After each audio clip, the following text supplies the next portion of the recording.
All right, good stuff. So as I was just saying, we're gonna go ahead and go live as we just went live, and we're gonna prioritize questions from the private chat, really the Patreon community, and we're gonna be mainly kind of focused there. Any questions that are from the YouTube stream or the Facebook stream would have to come after the private chat community. But thank you for everybody who's here, who's tuning in. Most of you that are here are familiar with who I am. Of course, I'm Cyrus. I'm the founder and host of Tech is the New Black, media, community, and podcast platform where we essentially talk about the tech industry, talk about the opportunities in the tech industry as it relates to careers, as it relates to everything happening within AI, robotics, news, the interesting things, the cool things, the gossip things, but realistically, all the things that matter. I am joined today with our dope guest, a friend of mine, Kai. Malachi looks like somebody in the Patreon community is. Oh man, somebody doesn't see the link.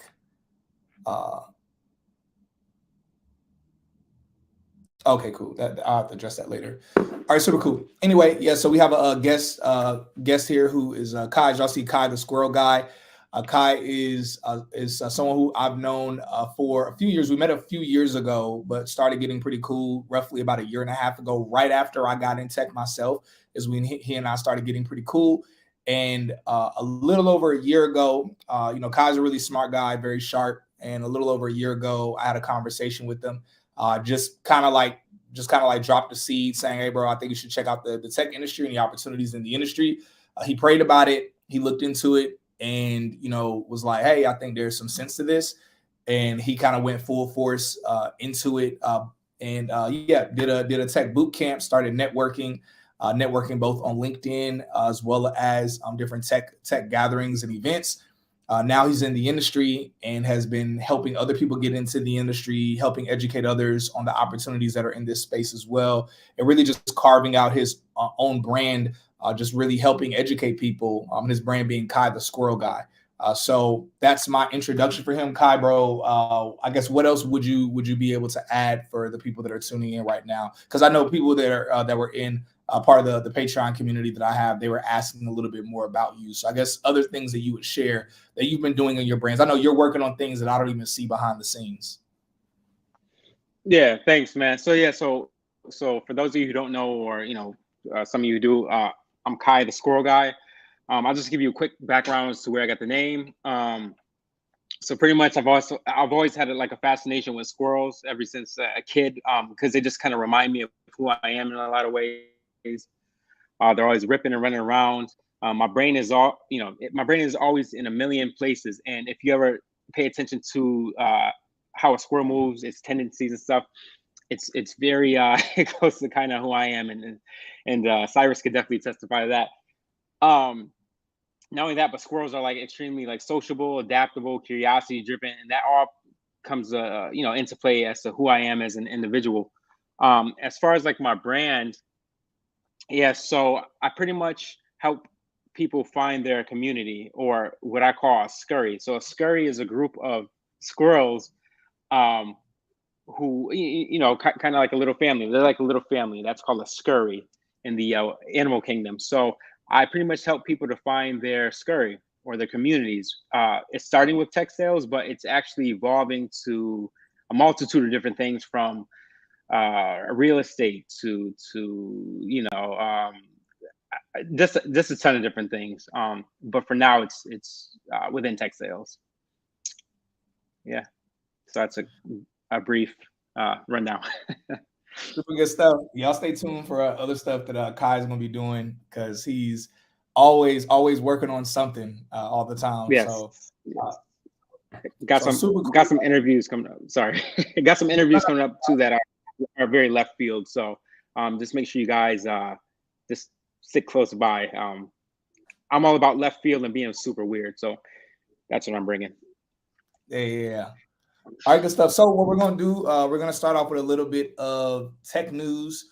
So there's a lot that's been happening in the past week. So typically what we do is we start these conversations off to talk about some updates of what's been happening in the tech industry. honestly, we could go through a list of 100 things. We could do like a top 100 list of things that have happened in tech in the past week, but we don't have time for that. So with that being said, I did pick out 3 of the things that I find most interesting for us just to address, kind of react to, get, of course, Kai's feedback, get you all's feedback. If anyone has any questions on it, we'll address that. We're only gonna cover 2 to 3 topics, and then after that, we're gonna dive into just a Q&A, just really just answering y'all's questions, whether it's questions about the tech industry, questions about, interviewing, questions about networking, just any of those questions that we can kind of go over, we'll be able to address those pieces. And yeah, so first topic that we are going to discuss, and I'm actually going to share my screen. This is actually pretty interesting. I can't wait to see. I'm about to share it now.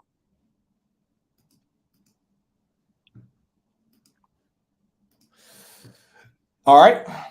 So this smartphone app can check your health just by scanning your face. And this is actual real thing. Let me zoom in a little bit on this for y'all.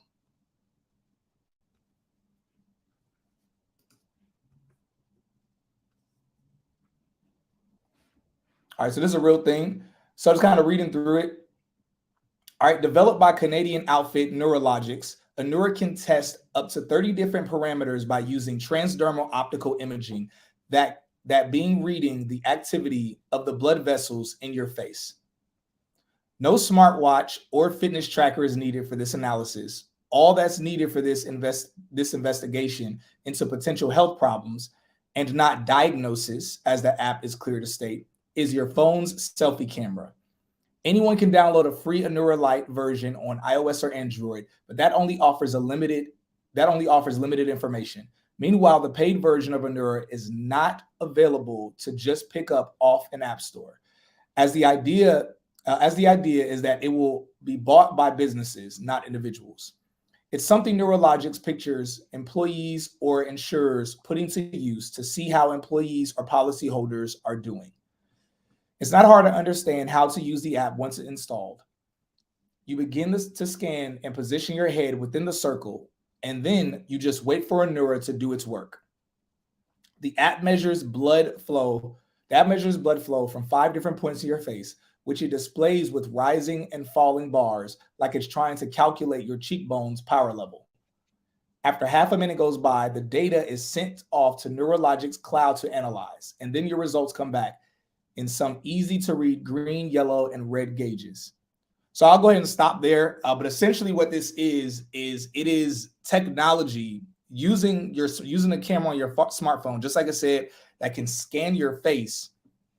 It can literally scan your face and determine your health based off of, literally it scans your face and it's able to determine things like the coloring of your face, and it's able to bring about certain suggestions of things that might be wrong or might be off with you. So I think it's pretty interesting, but just like it read, it's going to be free to the general public, but the free version has its limitations. But in order to get the paid version, you have to be a business, because the idea is that it's something that will really help businesses maybe make decisions in terms of insurance policies.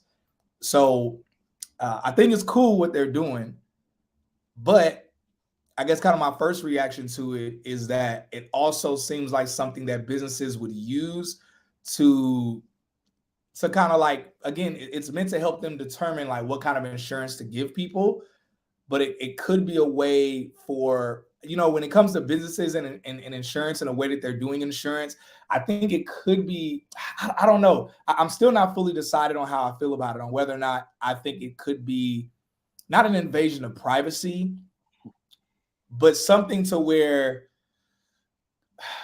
because it's almost like I guess in a way getting life insurance, and they're able to kind of force you to do a full health inspection top to bottom, and they're able to charge you based off the health inspection when that's not legal. Like when it comes to insurance policies, they're just able to ask you a certain list of questions. I don't even think they're able to ask you like what your ethnicity is. I think it's just like questions where it's just asking like your age, where do you live, and just kind of like certain things like, are you a smoker, are you a drinker, things like that. Because the whole idea is that if they're able to get really granular, then they can be very biased as to how they charge you for life insurance or health insurance. But it sounds like this would allow companies to be biased when it comes to the insurance that they give you or the rates that they're going to charge you. And I don't know, that's kind of like my first knee-jerk reaction. It's really cool, but at the same time, it's like, it's cool, I think, for the user, but for companies to have it, I don't know. I don't know, bro. What are your thoughts on it? No, that's a really good take on it, man. And so my initial thought was this. So as I was looking at it, I'm like, okay, so it checks like eyes and whatever, and facial whatever, whether that be movements or it could be like stress lines or who knows. But my initial thought was, so companies could actually utilize this to kind of determine like, I'll say this, help with employee retention and kind of determine like happiness levels or even like an employee's well-being. Like that was my first thought, like just looking at that, like okay, like on, I don't know, it could be during a happy hour or during certain periods of the day, like okay, like let's do a facial scan real quick to kind of see where your stress levels are at, and then from there they can kind of determine some things that it may need some adjusting, or if that person may need a break or something like that. So that's just kind of where my mind went with it. But I can definitely see that being a possibility as well. And maybe again, depending on certain activities that you're having at work or whatever else the case may be, like that facial scan can help employers determine what's working and what's not working in terms of their employees' happiness. So I don't know. That was my initial thought. Yeah, it could do something in terms of, like you mentioned, like maybe they could suggest vacations for people or suggest for someone to be able to get a day off, something like that. I don't know. I mean, it could have some benefits to it. I would think, that there's a company, y'all, that Kai and I are familiar with. They're called Mystery. They're a tech company, and they started off doing like games and stuff. They were like literally just a company. They weren't even really a tech company. They just were a game company, and it was like for kind of date nights. They would suggest games or outings for you to do on date nights, and eventually they evolved because, of course, when the pandemic kind of happened, they're like, okay, we can't really be a date night thing anymore. So they evolved into what they are now, which is now they are a tech company that, and it's going to sound like a big leap, but now they're a tech company that's able to suggest events for different departments of other companies. And based on the interaction level and the way that people are interacting within the company, they're able to determine like who in the company is considering, like who might be considering quitting, who in the company isn't really vibing or connecting well with their coworkers, who might need to get switched to like another team or another department. And it's like they use like data to determine all of this, which again sounds super crazy. I can't tell you how they do it because we don't work there, but that's what they do essentially. So Kai, I was actually thinking like, yo, they could probably use something like this. I would wonder if they would integrate this software into what they do, so that way it can scan people in the company as they're having like company games or company outings, where it can scan and determine like basically determine how much people are actually enjoying their company, or what their mood is like while they're playing the games. I don't know. That's just something I'm thinking off the top of my head.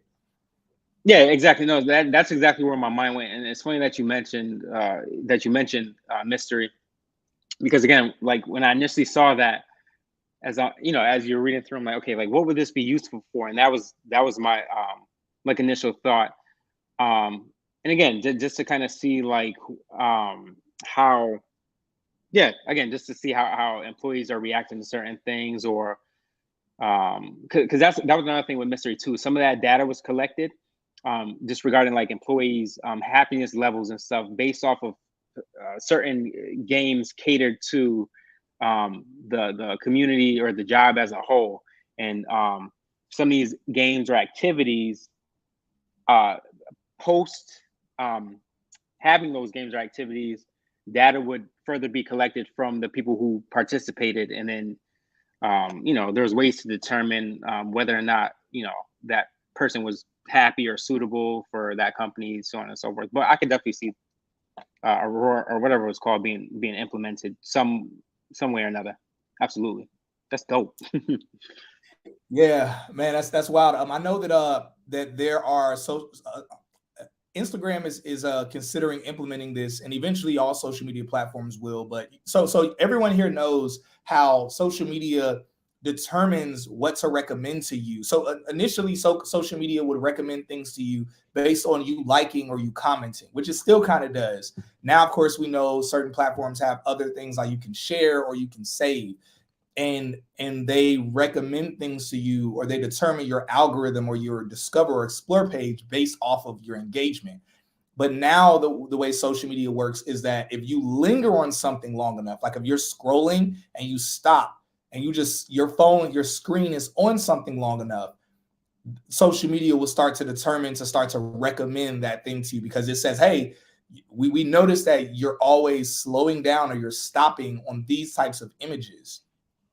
But now they're going a step further, because the issue with that is it's very hard for apps to determine if you're stopping to stare at something, or if you're just scrolling and you stop and set your phone down and like walk off for a second, or if you got distracted and your phone just so happens to have stopped on that post. So it's hard for the algorithm to determine whether or not users actually like are staring at an image, or if they're just so happen to be stopping on that image. So what they're adopting now is they're starting to use the camera on our phones, and all of them haven't done it yet, but they're this is something that they're about to start implementing, to where they're going to use the camera on our phones to watch our eye movement, to determine if we're actually staring at an image or staring at a video, or if we're just aimlessly scrolling and just so happen to stop there, but we're not even really looking at our phones. So this, of course, is an interesting thing, because not only are they going to use it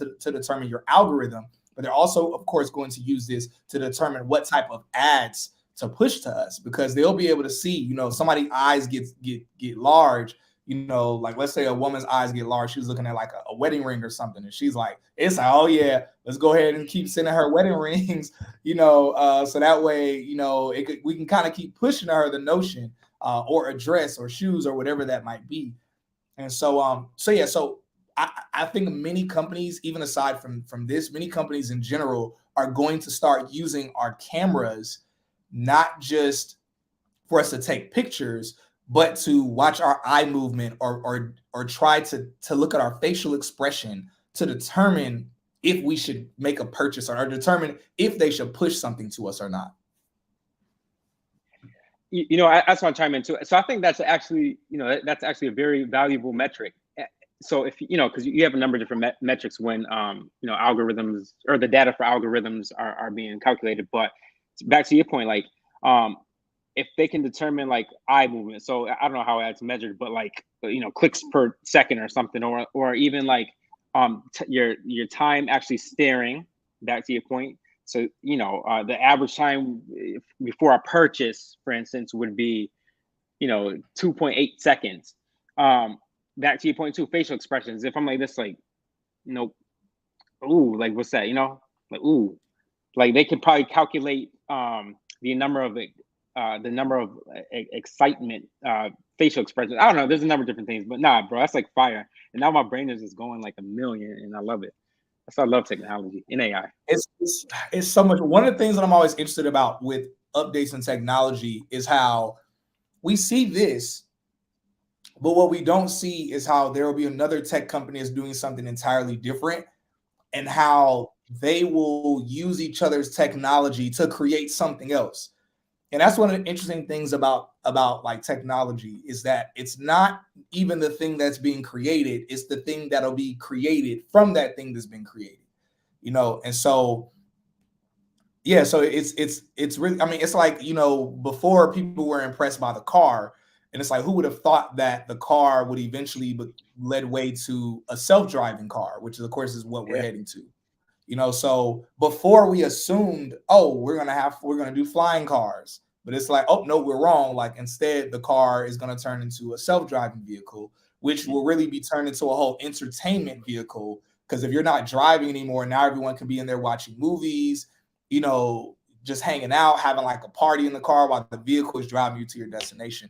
And so technology kind of begets it basically it evolves, kind of in a way where it's like we're trying to predict what it's going to become, but realistically, you never know. The same way everyone thought 2023 was going to be the year of the metaverse, and then oh nope, it's the year of AI and robotics. Like completely wrong. Like everyone's completely off about it.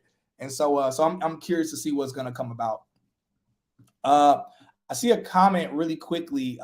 Usually I wouldn't jump and address certain comments like this, but I do want to address this just because of the sensitivity of the comment. So someone, Latrice, says, she says, CourseCareers is very informative and legit. Careerist does not set anyone up for interviews, and Jazz does not help apply for jobs. So I want to address this. Jazz, I don't know where it was here on me. The Jazz program with Careers, they have two different. Oh, what's going on, Naj? How you doing? So the Jazz program with Careers, they have two different versions. One version does apply to jobs for you, but that's the paid version that actually goes out and applies to jobs for you. The non-paid version is a version that it aggregates and accumulates jobs for you to manually apply to them yourself. So again, they have a version that does apply to jobs for you, and then they have a version that's free, but that version just gathers jobs for you that they believe that you are well qualified to apply to. So again, I just want to clarify on that. When I did Careerist over a year and a half ago, the Jazz program was applying to jobs for me.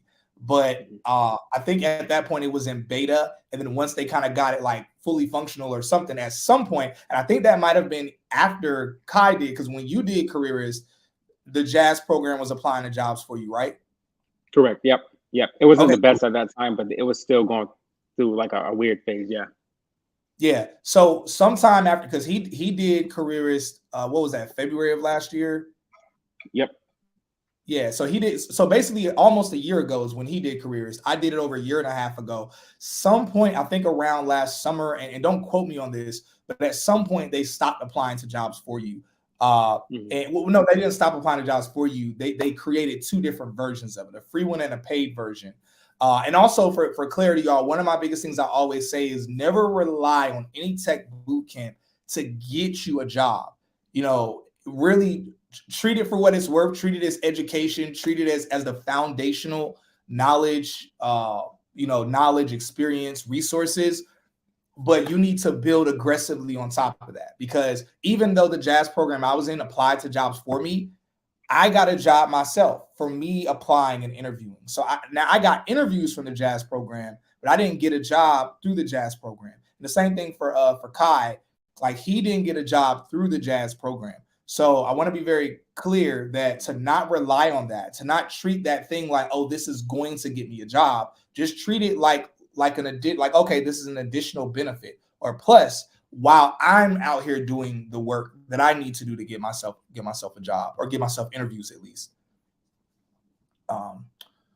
Super cool.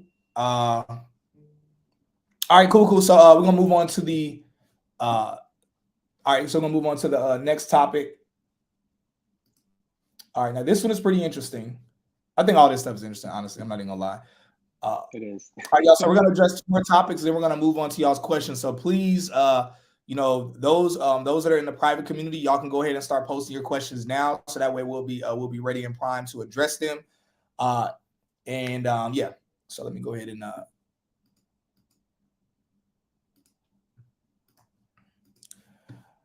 All right. So Microsoft uses ChatGPT AI to control flying drones and robot arms. So we're stepping into AI and robotics now being paired together, because for those that don't know, robotics is a different industry than AI. They both of those industries run parallel to the tech industry, because essentially both of them are technology robotics being hardware that's controlled by software, and AI just being software, but it being an intelligent software that can, of course, be an artificial intelligence. To a degree, is supposed to operate like a human mind in a way. And so, but now we're starting to see the merger of both together for AI and robotics being together.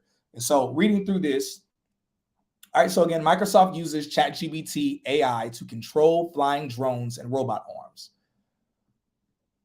All right, here's a quick example of one of the robot drones that's being controlled by AI.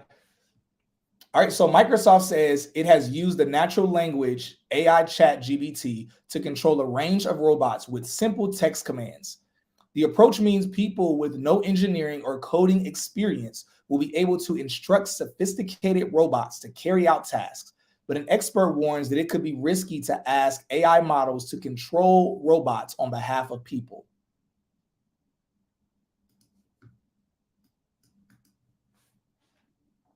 All right, so we'll go ahead and stop there. We could read on a little bit more, but I'm gonna try to make a subscriber or something to read more. But just off top, that alone, I think is really a lot to unpack.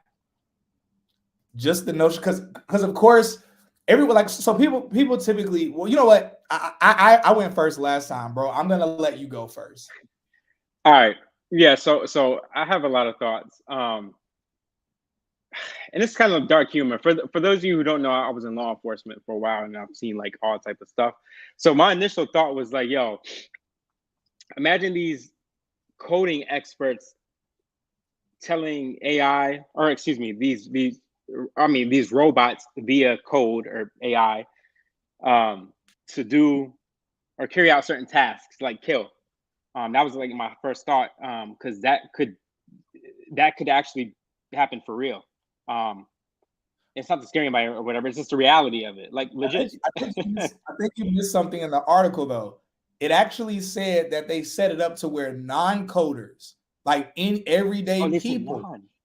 Yes, so everyday people can just give it commands like using ChatGPT or using anything else. So anyone, not even coders, anyone will be able to control the robots and give them commands. Yeah, so that's sick. I mean, it's useful, of course. That's my second thought. It's very useful if I'm telling, if I'm telling Squirrely that, yo, man, make me a cup of tea, and somehow, it's able to determine based off of whatever, signal or what I think or whatever it's using to make me a cup of tea after I've told it to make a cup of tea. But it could be.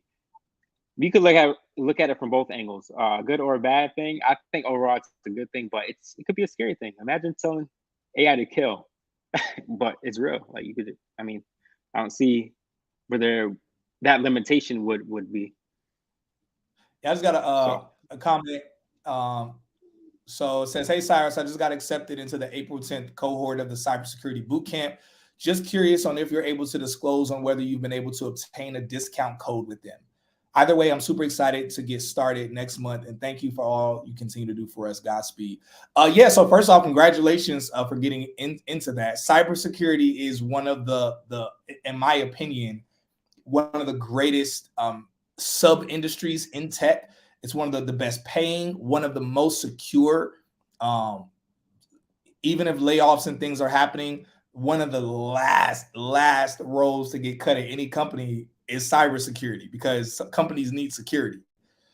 So that being said, that's dope that you're getting into that industry.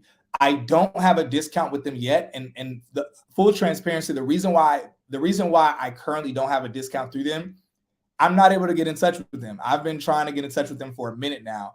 So you are the second or third person that recently joined their bootcamp that's asking me about a discount.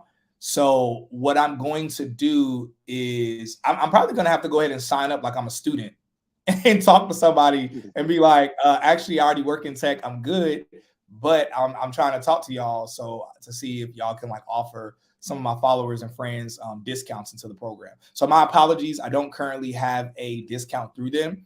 What I can do is when I speak to them, I will see if so if they give me a confirmation, I will let them know that you heard about them through me. So that way, hopefully they can like retroactively give you a discount or give you like a rebate or something like that. So yeah, I know they're a pretty good program, and I was like, yeah, I definitely want to tell people about them. But as always, I also want to, I mean, that's why I told y'all about them before. But I also, as always want to try to help people get discounts and stuff. Want to leverage my following to kind of go to programs and kind of do a mafia thing and be like, hey, you see all these followers? I want to tell them about y'all, but y'all got to offer them a discount if y'all want me to tell them about y'all. But as y'all know, I tell y'all about them anyway behind the scenes. So no. Oh, what's going on? What's good, Cam? What's good, Cam? Yeah. So my reaction to this is crazy because just as it reads, it's like, yo, if every day. So first off, it's dope. It's dope because, like you mentioned, it'll be super fire to be able to tell AI or tell a robot to do stuff. Because right now, because let's be real, if we put Alexa inside of a robot or we put Siri inside of a robot, it'll be pretty decent. It could do basic things. But imagine if you put Siri inside of a robot, you could probably tell Siri to turn the lights off, and the robot will go over and turn the lights off. Or or if you put Alexa inside of a robot, it could probably do something basic like I don't know, like just something basic. But the difference with ChatGPT is that it's real artificial intelligence. Like Siri isn't AI, Alexa isn't AI, because they have a limited amount of prompted answers that they can give, Right. and their answers are manually updated by people that work at those companies. But what makes ChatGPT, Jasper, other true AI platforms unique is that they are constantly pulling from information that is online and constantly being updated. Literally, these AI platforms are evolving. That's what makes them real artificial intelligence, is that just like people are constantly learning, like, if you go out every day, you're having a new experience. AI is constantly learning with every blog just put on a website, all information that's updated. So having an AI robot, it'll do more than just turn the lights off, or make your tea. The AI robot, it'll make your tea, and like let's say it makes your tea one time, you sip it and you go, ah, it'll know from your reaction, ooh, that was a little too hot. So next time, based on his reaction, I'm gonna have the temperature be like 5 degrees lower, and it'll know that without you having to tell it. Bro, pause. So back to the first article you read, it would be able to read your facial expressions and all type of stuff to determine what mood you're in, possibly as well. So it would know to, if you need a lullaby or if you need a rock song or something, you know what I mean? It's crazy. No, that's super real. I saw Alex Hormozy. He's a really popular business person. He did the best breakdown of ChatGPT, in my opinion, even though he doesn't even work in tech. He did like the best breakdown of ChatGPT. And one of the things he talked about, he addressed AI from different angles. He addressed AI from business, how AI can help or hurt business. And he addressed it from a bunch of angles, but one of the angles he addressed it on is relationships. And he was saying how AI is going to start disrupting relationships, like romantic relationships in the future, because it was saying how it was like, yo, like when you have an AI, I mean, think about the movie Her, where the guy had he was talking to like the AI in his ear. But he was saying like, yo, imagine, and again, this stuff gets really weird, but it's like with sex dolls and stuff like that being like a thing. But it's like, imagine that the sex doll is an AI bot. And not only can it greet you when you come home, but just like you mentioned, it can hear by the tone of your voice, oh, honey, you had a bad day. What's wrong? You know what? Let me go ahead and make your favorite food or make your favorite this. It can do things that a human person wouldn't even know to do. Because I mean, think about it, when you're dating someone, or even if you're just friends with someone, and you ask them what's wrong, and they lie and say, "Oh, nothing, I'm good." It's like, as far as you know, they're telling you the truth. It's like you might be like, "No, for real, what's wrong?" And they'll be like, "Yo, nothing's wrong." But the AI will be able to inflections in your voice and be like, it won't even after you say nothing's wrong and it can tell you're lying, it'll automatically know like, okay, based on the last thing I did, I should respond this way, or I should do this, and it'll make you feel better. And it's like, it'll know to do things that no human would know how to do or respond to for their spouse or their significant other.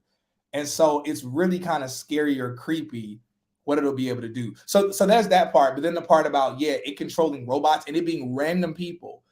So I don't know. I mean, of course, I doubt random people are going to have robots that have guns attached to them. Yeah. You know, unless they build it themselves. So it's kind of like, okay, maybe these are just going to be everyday robots. Like, what could an everyday robot do aside from run pranks on a neighbor or something like that? Right. Still sick to think about though, man, because you got a lot of crazy people out here. So it gets into the wrong hands, but that's with anything. Yeah, especially to your point you were saying earlier, if it does get in the hands of someone that does have an engineering background, like they can build other parts on it, and or they have like a coding background. So now they can overthrow prompts that of things that it's not supposed to do. Like it could be like, yo, attack this person. And usually it would say like, no, I can't hurt anyone. But now they found a way to like hack it to where it's like, okay, no, you're going to attack people now. And now you get into a lot of legal stuff. It's like, okay, whose fault is it that the robot attacked this person? Is it the company that made the robot? Is it the owner of the robot? Like, it's like a dog where it's like your dog bites someone and they can sue you, but it's like, it's not a dog, it's a robot. Like, it's not like something you really train. So things get really weird and really interesting. It does. Oh my gosh, Yad boy said, let me find out the robot baddies belong to the streets too. I'm dead. Robot baddies. Let's see that. All right, so I got another comment from Yad boy who says, also recall you mentioning that you'll be incorporating more live interviews in the podcast. Do you know when you might start having more cybersecurity professionals in that live format? Your timing is perfect. So shameless plug, everybody. And this is a plug y'all will love, especially those of y'all that are part of the community. This Saturday, we're actually doing a podcast recording. And as I told y'all, we do batch recording. So this Saturday, we're going to be interviewing 8 guests that no one else is going to see any of those episodes. They're not even going to see the first guest episode until about a month from now. So y'all will get the link. Literally, y'all will be able to stream the podcast live. Y'all will be able to see every guest coming in here. Y'all be able to hear all the behind the scenes conversation, any hiccups that happen during the interview. Y'all will be able to watch all of it live and have access to it, as well as be able to ask questions in real time. So instead of y'all watching the YouTube episodes or the podcast episodes when they drop, those of y'all that are a part of the private Patreon community will be able to watch any and all of the interviews. So what I'm going to do in the Patreon community, we're going to do this tomorrow for y'all. We're going to drop all of the people we're going to be interviewing, their LinkedIns, as well as like what we're going to be talking to them about during the interview. So that way, and we're going to post the times we're going to interview them as well. So that way, maybe you don't want to sit there and watch all of the interviews, because we're literally going to be interviewing from 10 a.m. to about 8 p.m. at night. So maybe you don't want to stream all day, or maybe you do. It's entirely up to you. But those of you that are, for those of y'all that are in the community, you'll be able to watch any of the interviews that you want live and be able to submit your questions and interact with myself and the guests. So during the podcast, those that aren't a part of the community, you will see moving forward, you'll be watching the podcast and you'll see where myself and the guests will start answering live questions that are submitted from our community. Thank you for bringing that up. And we do have a cybersecurity guest this week. So one of our guests, 1 or 2 of them are in cybersecurity. We have a guest coming on that's an NFL, they're a former NFL player that now works in tech. And they're like saying like, yo, people that are athletes need to start looking to tech as their next move after they leave the league. We had a guest, but they're not going to be here this time, but they're a surgeon. Like they've done 8 like life-saving surgeries, and they left being a surgeon to work in tech. And so we got some pretty interesting guests coming this week. So yeah, again, y'all make sure y'all tune into that. That being said,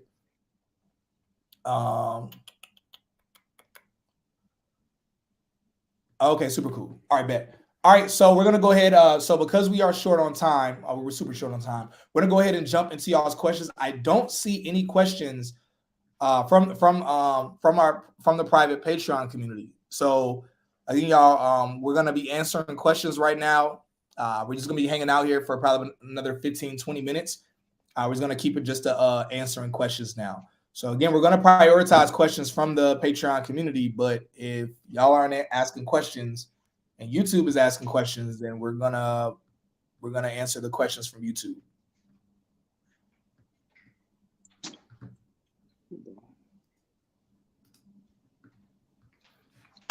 All right, cool stuff. In the meantime, while waiting for y'all to bring up some of your questions, one of the other things we were going to talk about, but we don't really have time to, is Elon Musk apologizing. He mocked a Tesla employee, and it was pretty bad. It was somebody who's kind of disabled or handicapped. That's pretty crazy. That is. Yeah. Patrice agreed and said, yeah, I can see it. The medical field is extremely stressful and exhausting. Yeah, it really is. It really is. So yeah, a few people, y'all, there are people, even when we talk about tech sales or sales engineering roles in tech, that people are kind of like, what is this? Is this serious? What many people don't realize, there are a lot of engineers in tech, like people that code, that are leaving coding to come over to tech sales or sales engineering, because even their job is, I'm not going to say their job is harder, but their job requires a certain level of high level thinking, and to a degree, depending on their bandwidth, a certain level of work ethic, or not work ethic, but a certain level of work, where many of them are like, yo, I could make more money in tech sales. So the same way many people think that, you have to be a programmer or a developer or something like that. It's like, man, you really can be a sales engineer, tech sales. You can work in cybersecurity. You can work in some of these different jobs in tech that are in very high demand, like tech sales and cybersecurity. You can work in these roles and make more money than if you were doing the harder stuff, the technical stuff. And so many coders are starting to realize that. Some of them are trying to transition over, but not many of them, because there's also this thing happening. Kai, I don't know if you saw this, bro, but behind the scenes, there's like a weird beef going on where there are coders that are like judging other coders for leaving coding to go to tech sales. I don't know if you've seen that. It's like, I haven't. That's weird. They're like, oh yeah, you're not really in tech, because if you're not doing something technical, you're not. I mean, of course, some of them came at B's, and then she had to address some of them. Like, oh, I actually can code. She was like, just because I don't code doesn't mean I don't know how. She's like, I used to code. She was like, I just do this because there's more money over here. And then there's tech sales Tom, who a lot of people don't know. He used to be a software engineer. So yeah, tech sales Tom's cool dudes, cool white guy, and he makes really funny content. He deals with a lot of hate that I watch him address all the time from software engineers that are like, oh, you just couldn't hack it anymore. And he's like, no, it's just more money over here. Like, what are you talking about? He's like, why am I going to work harder for less money when all the money's over here? Yeah. People are weird, man. Oh, go ahead. My bad, bro. What'd you say? I said people are weird, but I did see that with bees, actually, now that you mentioned it. Oh, yeah. So we got a question from Cam on private community. He says, Kai, how's the difference between tech sales to sales engineering, and what are the similarities between the two? All right, so I was never a sales engineer, even though I did take the course, but pretty much, and I guess Cyrus could chime in as well, because he was a sales engineer. But so pretty much, like my main thing is to generate leads, keep up with my pipeline, kind of do the sales pitch side of things, with some very minor or non-technical type of demonstrations, where a sales engineer, they're there to kind of complement the seller, which would be me as an account executive, but they're there to complement the seller and show the technical aspects of the company's particular product or service. So that's pretty much like the main difference there. One's actually like selling. Like I go through a whole sales cycle. I have to pitch like, hey, this is why you should buy this, and blah blah blah blah. And then again, I would bring in someone like a Cyrus to to show or to demo certain technical aspects of the software or excuse me, product or service that I don't understand, that are outside the scope of my knowledge, just to add more depth, more value to the product that the customer is trying to purchase. Kai, have you how often are you in demos, or how often have you had to loop sales engineers in?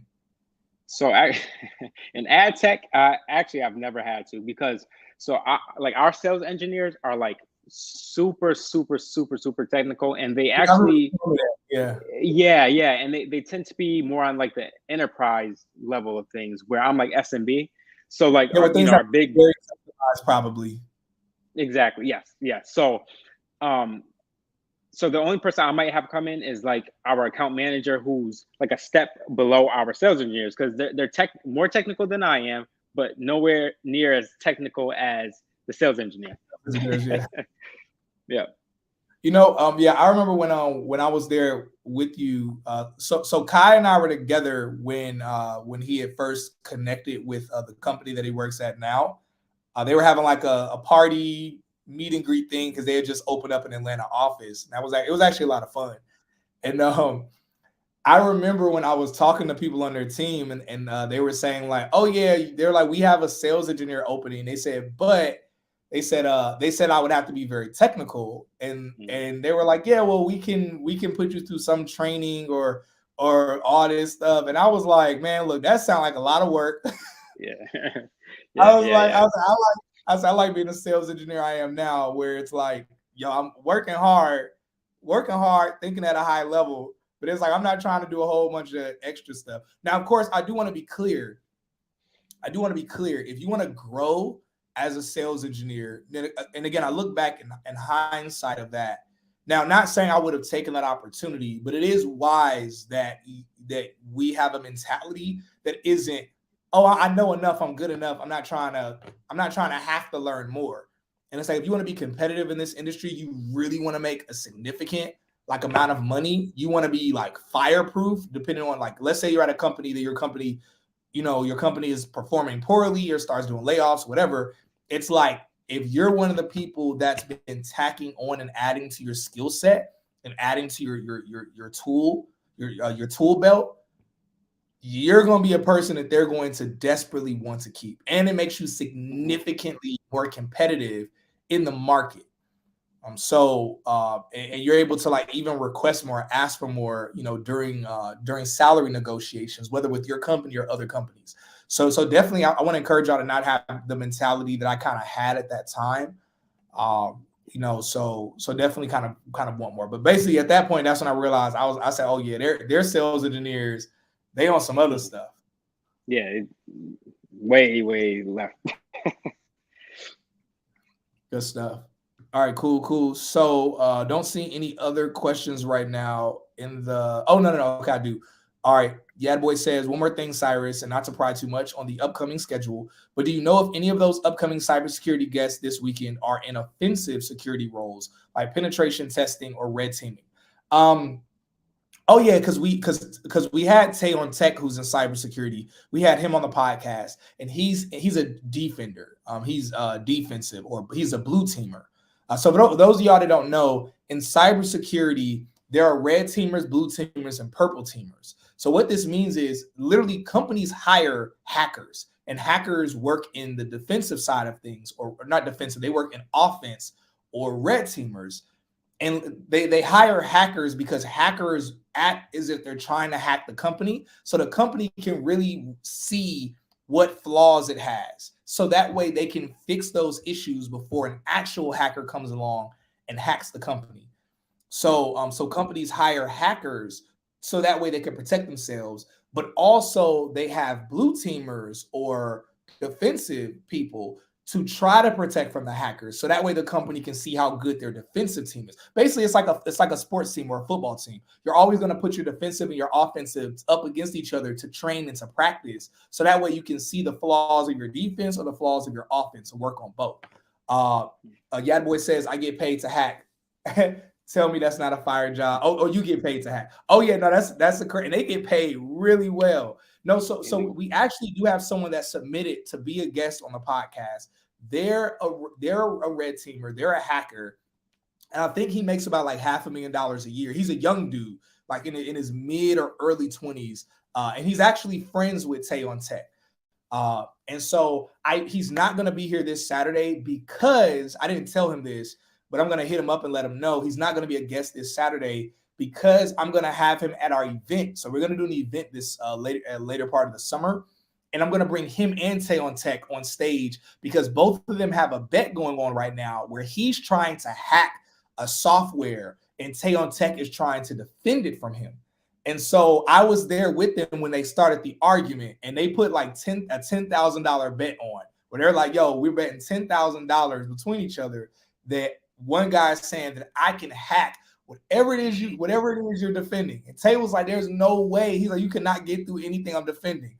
And so, yeah, so I'm going to bring him on to interview him, but Tay's going to be on stage. But part of the interview is going to talk about who won and talk about like basically what it's like when it comes to the red team and blue team. So it's gonna be a pretty dope interview. You say, oh yeah, he's the other guy from your IG story with Tay. Yeah, because I recorded it and put it on my IG story. My DMs were blowing up. Literally, Kai, bro, the next day, everybody was DMing me like, who won? Who won? I'm like, yo, this is not something that just happens right away. Like this is gonna be like a month. They have to set it up. It has to be like a month-long thing. Like people acting like it's just a basketball game. Like they're just gonna go to a court and just play real quick. Right. Nah. Yeah, but nah. So he won't be here this Saturday, but we have and I don't think the person that's coming this Saturday. I'll have to look over. I'll let you know though. I'll post it on the Patreon. All right, cool. So, okay, all right. Question from Javon in the private community. All right, so Javon asked, "Did Careerist prepare you for interviews?" I can say that they definitely prepared me for interviews. Again, when Kai and I did Careerist, it was like 7 months apart, 8 months apart, something like that. But yeah, when I did it, I would say that was probably the biggest bread and butter I actually got from Careerist, in my opinion, was the preparation I got for interviews. Not with my coach or my mentor, because I only met with them one time, but they gave like an interview cheat sheet. In the interview cheat sheet, I would say 95% of the questions I got during interviews were on the cheat sheet that they gave me. So I felt very prepared for the majority of interviews that I did. But what was your experience like with that? No, I second that. I didn't get that much help from like my mentor or anything like that, but that cheat sheet definitely helped out a ton. And I was going over the cheat sheet like pretty much at least every other day just to make sure I had a general feel for the questions, because a lot of the questions that I was being asked to just to your point, they were relatively the same. They kind of fit somewhere within that list. So so the list definitely helped. I gotta find that too, man. I know I have it somewhere, maybe in a file, but yeah, that was valuable. That list of interview questions was very valuable. Yeah. Someone said Cam said summer event sounds lit. Yeah, we were gonna have a yacht party in March. We are having a yacht party in March, y'all. It's gonna be in Miami, but unfortunately found out that they have a 13-person limit on a boat unless you get a permit from the city.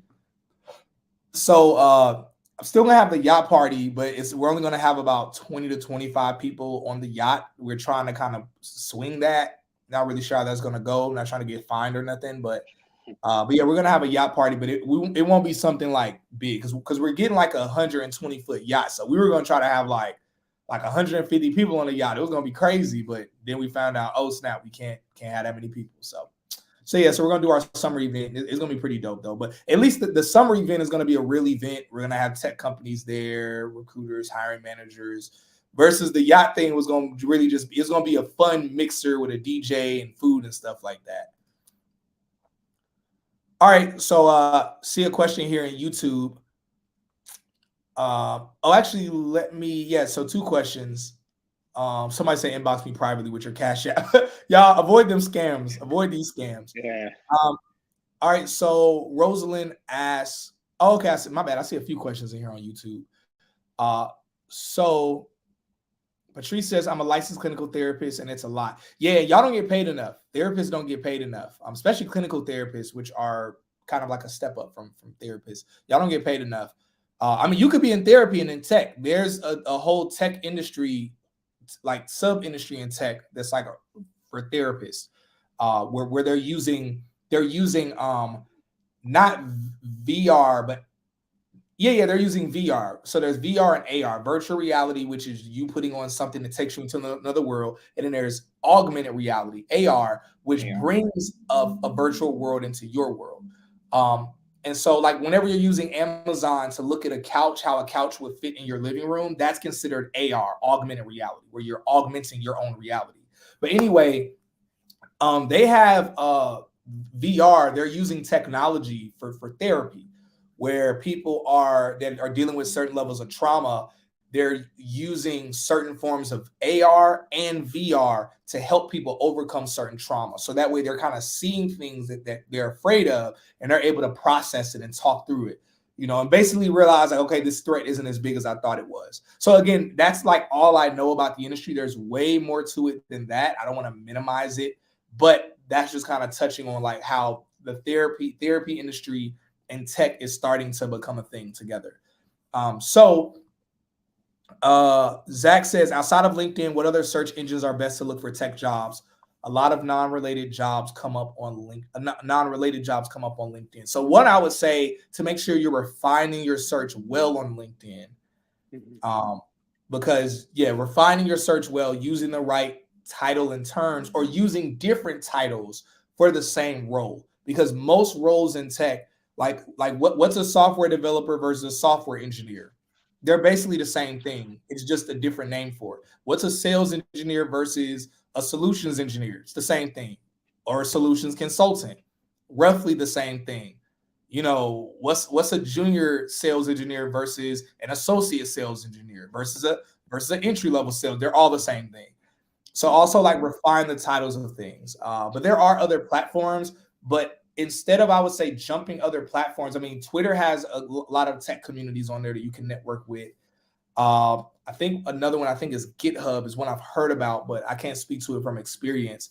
And then tech events. But outside of that, Kai, I guess, what are some suggestions that you would probably give? Yeah, there's two that come to mind immediately. One is repvue.com, repvue.com, repvue.com, and then the other is startup.jobs. Those are two really good tools that you can utilize. And back to Cyrus's point, like you just want to make sure that you're properly filtering through LinkedIn. They actually do have, they got a decent amount of filtering options. So, but yeah, RepVue is really, really good, and it's catered to like tech and tech sales jobs. So RepVue and startup.jobs is really good. Yeah, that's good because LinkedIn does have, even though the tech community is heavy on LinkedIn, but LinkedIn does fall out of just tech. It goes into a lot of other industries. So that's super good. All right, see another question in the private chat. So Javon says, do you recommend Learnful? I remember you were talking about it a while back. Yeah, so I interviewed the founder of Learnful. His episode drops in about 3 weeks, I think. Because again, y'all, we batch record. So I interviewed him about like 5 weeks ago. So people probably be thinking like, man, is my episode ever gonna come out? But yeah, so he was one of the former instructors at Careerist. He eventually graduated or moved on and started his own tech boot camp. So do I recommend Learnful? Yes, I do, based on what I've heard about what they're doing uniquely and different. So I definitely do recommend it as a good alternative. But again, I don't have any case studies to speak of. I know who's a part of it, some of the team that they have who are really dope people, and people that are currently working in tech. Some of them are people that recently got in tech like a year ago, which is valuable because they're able to speak to like what the industry is right now in terms of getting in. And they have very good approaches in terms of educating and in terms of implementing, because their biggest thing isn't just getting people jobs, but helping people like maintain and scale in the industry as well, which is really good. So yeah, I definitely recommend them also. I do, if you do want to do them, I do have a discount into the program. So just hit me up on the back end, either hit me up in my DMs or hit me up on Patreon, and I'll shoot that to you if you decide to go through with it. All right, so kind of short on time, so we're going to try to answer just a couple of these other questions. And yeah. So try to move quickly. So I'll answer a question, and bro, you can answer the next question. Dang, really short on time. We might not be able to get to all of these. So what I'll do is, crap, these are a lot of questions. I'm gonna have to take a picture of these. I'm gonna answer these probably in a separate video. We'll answer 2, and then I'll have to jump. All right, boom. All right, cool. Do you know of any data science boot camps? Yes, General Assembly. If y'all look at the description, those of y'all that are watching on YouTube, if you look at the description of the video, General Assembly is there. And also, if you use the link that I have for them, you can get a discount into General Assembly. They're a very high-ranked boot camp, and they do have a data science program. Will you have any guests who work in cloud? Yeah, we had a guest on the podcast already who works in cloud. His name is Ed Fry. The title of the full episode is he's one of the first Black men who worked in tech, because he was in tech before it was the software industry. He was in tech back when it was back in the 90s and stuff. So a lot of people were triggered by the title. They were like, it was Black people in tech in the 70s. I was like, I kind of just talk about the software industry, but whatever, it is what it is. Yeah. There you go. Yeah, I believe he interviewed an older professional in the tech industry that works in cloud on his YouTube. Yep, he works in cloud. He works at AWS, which is a big tech company. Cyrus pulling up on the mega yacht. Yeah, that's funny. Patrice, show me the way. Where are the therapists? Where are the therapists in tech are? Where the therapists in tech are? All right. I'm 17. Should I go to college to pursue a career in cybersecurity or continue self-teaching myself? What is more valuable? What do you think, Kai?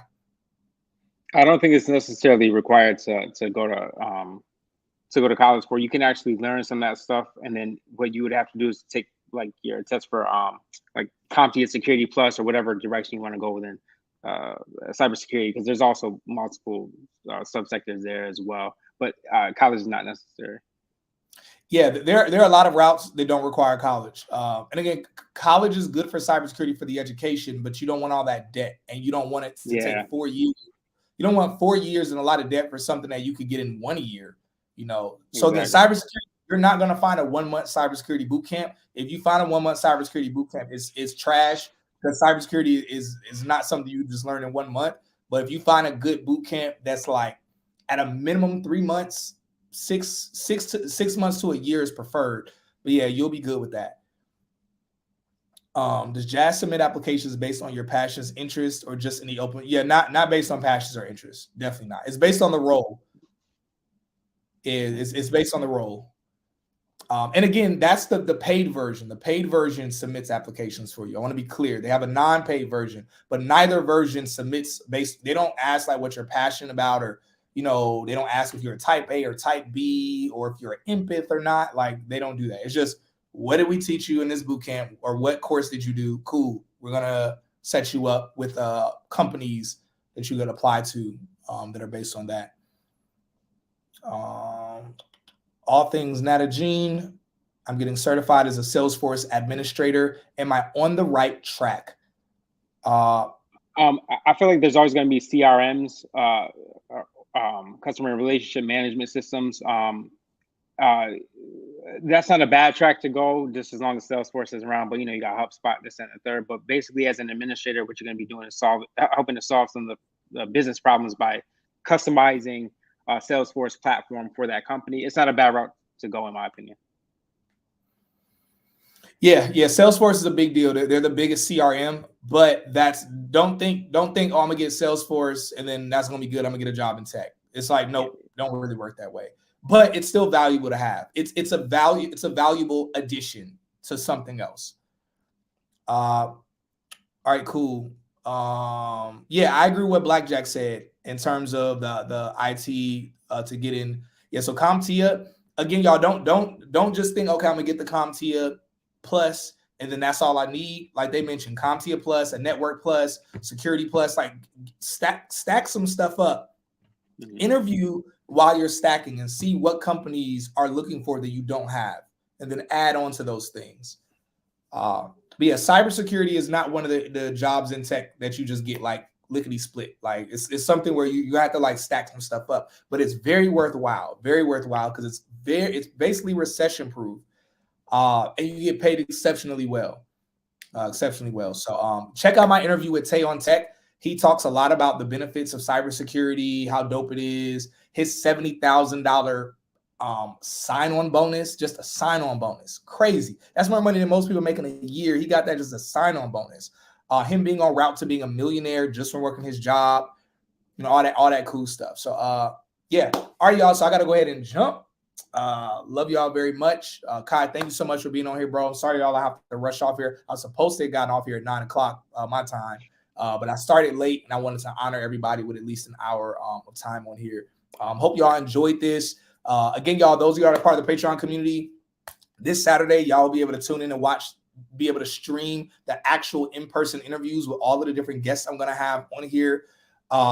And of course, as y'all know, next week, we're going to be having a private community meetup again with, I'm going to bring in on either a hiring manager or a recruiter to really give you a lot of insights and assist. Make sure y'all follow Kai the Squirrel Guy, but follow him on LinkedIn at Malachi Horton.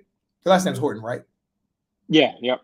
Okay, cool. I wasn't just thinking that. Yeah, Malachi Horton on Instagram at what is it on Instagram? Mr. Kai Horton. Mr. Kai Horton. Kai Horton. Yep. Okay, cool. All right. Love y'all. See some people talking on the private chat. Want to make sure I see y'all later. Cyrus, thanks for your time. All right, love y'all. Everybody be blessed. Have a wonderful night.